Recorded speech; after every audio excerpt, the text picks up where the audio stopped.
Bismillah, alhamdulillah, wa salatu wa salam ala rasulillah. Prenons la dernière partie. Rabbi, a'oudhu bika min azabin fin nar wa azabin fil qabri. Tous les mots vous sont familiers. Rabbi, ô mon Rabb. A'oudhu, je cherche refuge. Bika, en toi. Min, de.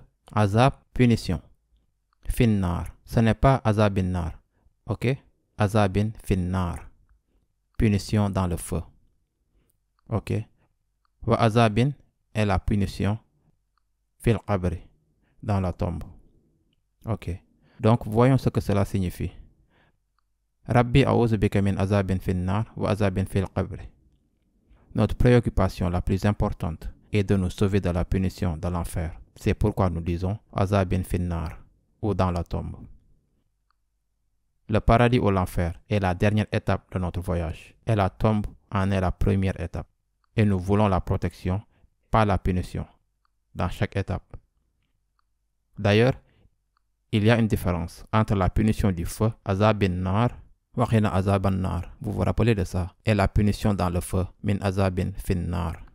Dans le feu de l'enfer, différentes personnes seront torturées de différentes manières à cause de différents types de leurs péchés. Astaghfirullah. Les gens seront jetés à l'envers dans le feu de l'enfer. De l'eau bouillante sera leur boisson qui leur coupera les intestins. Zaqoum, un arbre épineux, sera leur nourriture. Puis ils seront traînés autour du feu. Des chaînes seront placées autour de leur cou et de l'eau bouillante sera renversée sur leur tête. Leurs peaux seront continuellement remplacées à chaque fois qu'elles seront brûlées. Certains auront leurs lèvres coupées par des ciseaux.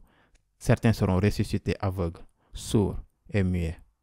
Nous disons, ô Allah, sauve-nous de toutes ces punitions. Aide-nous à éviter les péchés et donne-nous la sincérité de faire notre meilleur dans ce monde, toutes les bonnes choses dans ce monde. Pratiquons. Analyser et mémoriser. Donc ici, il y a deux choses. Et en dessous de chacune, vous avez deux. Rabbi a'oudhu bika min al-kasali wa su'il kibari. Rabbi a'oudhu bika min azabin fin nar wa azabin fil qabri. Veuillez visiter understandquran.com pour nos cours sur lire le Coran, apprendre le tajwid et comprendre le Coran. Et pour l'apprentissage individuel en ligne. Jazakumullahu khair wa salamu alaykum.